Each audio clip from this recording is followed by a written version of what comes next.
এই মুহূর্তে সবথেকে গুরুত্বপূর্ণ খবর। 18টা এমএলএ এমপি আছে, কেউ কিন্তু আমাদের দুঃখের কথা বলে না। একমাত্র আমাদের ভাইজান ইনি কিন্তু আমাদের দুঃখের কথা বলেছেন, বিধানসভার বাইরেও বলেছেন, বিধানসভার ভেতরেও বলেছেন। যার জন্য আমরা পিছিয়ে পড়া আদিবাসী মানুষ যতজনই আছি সবাই কিন্তু আমরা ওনার হাত ধরেছি, ওনার হাত ধরেই আমরা লড়াইয়ের পথে এগিয়েছি। লড়াইয়ের জন্য আমরা কোনোদিন ভাইজানকে আমরা ভুলে যেতে পারবো না।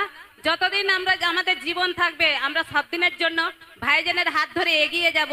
তাই আমরা যেমন পিছিয়ে পড়া মানুষ হয়ে ভাইজানের হাত ধরে যেমন এগিয়ে এসেছি, আপনারাও সবাই এগিয়ে আসুন, সবাই মিলে ভাইজানকে সহযোগিতা করুন।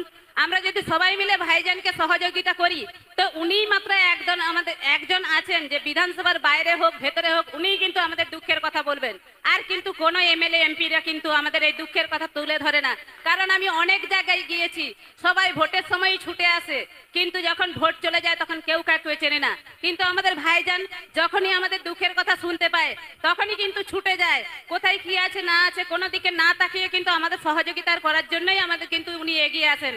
এরকম আমি আমার জীবনের মানে এমএলএ একজনকে পেয়েছি যাকে আমরা ভুলতে পারবো না, কখনো ভুলতে পারবো না। অন্য কেউ ভুলে যেতে পারে কিন্তু আমরা যে পিছিয়ে পড়া মানুষ আমরা কোনোদিনই তাকে ভুলতে পারবো না, কারণ উনিই আমাদের লড়াইয়ের একমাত্র পথ দেখিয়েছেন। আমাদের হচ্ছে যে হকের জিনিস আমাদের কাছ থেকে ছিনিয়ে নিচ্ছে, আমাদের যেখানে হকের সার্টিফিকেট সেগুলোকেও আমাদের কাছ থেকে মানে চোখে ধুলো দিয়ে সেগুলোকেও আমাদের কাছ থেকে কেড়ে নিচ্ছে। সেগুলো দেখে আমরা কিন্তু আর চুপ থাকতে পারি না, কারণ যখনই আমরা অন্যায় দেখি যে যে কানে শুনতে পায় না সেও কিন্তু প্রতিবাদ করে, যে বোবা কিন্তু কথা বলতে পারে না সেও প্রতিবাদ করে। কারণ যেটা তার ন্যায্য অধিকার, তার ন্যায্য অধিকারের কথা কিন্তু সে কখনোই ছাড়বে না যে এটা আমার ন্যায্য অধিকার। যার জন্য এই প্রতি মুহূর্তে যখনই আমরা গরিব দুঃখীদের পাশে কষ্ট দেখতে পাই তখনই আমরা ঝাঁপিয়ে পড়ি, কারণ আমরা জানি যে আমরা যদি ওদের পাশে না আসি, যারা বড় বড় পদে বসে আছে তারা কিন্তু আমাদের দুঃখের পাশে আসে না। আমি সাধুবাদ জানাই নওশাদ সিদ্দিকী মহাশয়কে। আমি দেখেছি, আমি একজন হিন্দু ধর্মের ছেলে হয়ে, সনাতনী ধর্মের ছেলে হয়ে আমি দেখেছি যখন রথযাত্রা যায় তখন ওনার একটা প্রোগ্রামের মধ্যে দিয়ে উনি সেই মঞ্চ থেকে তার বক্তব্যকে বন্ধ করে রথযাত্রার মিছিলকে এগিয়ে দিয়ে যায়। এটা হচ্ছে মানুষের ধর্ম। তাই ওনাকে আমিও আমার ব্যক্তিগতভাবে সম্মান জানাই, শ্রদ্ধা করি। মানুষের পাশে থাকাটাই সব থেকে বড় কথা।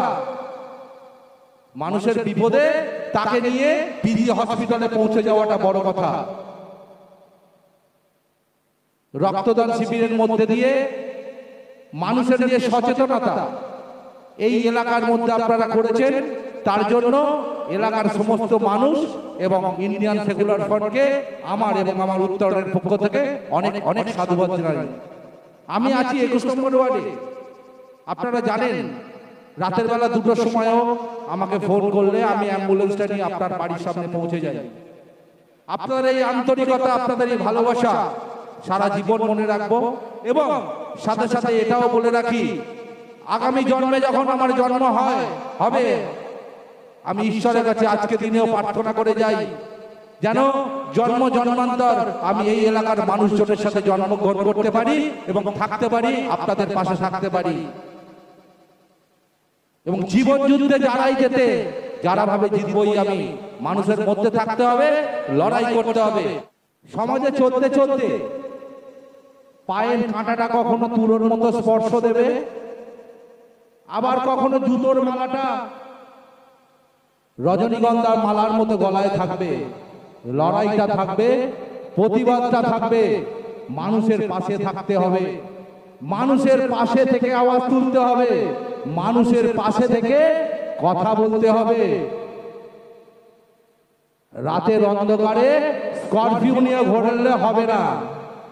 যারা মানুষের সাথে আছে, যারা মানুষের পাশে আছে, যারা সকালে বিকেলে মানুষের খোঁজ রাখে, সেই মানুষগুলোর সাথে আমরা আছি। এমএলএ এমপি আছে, কেউ কিন্তু আমাদের দুঃখের কথা বলে না।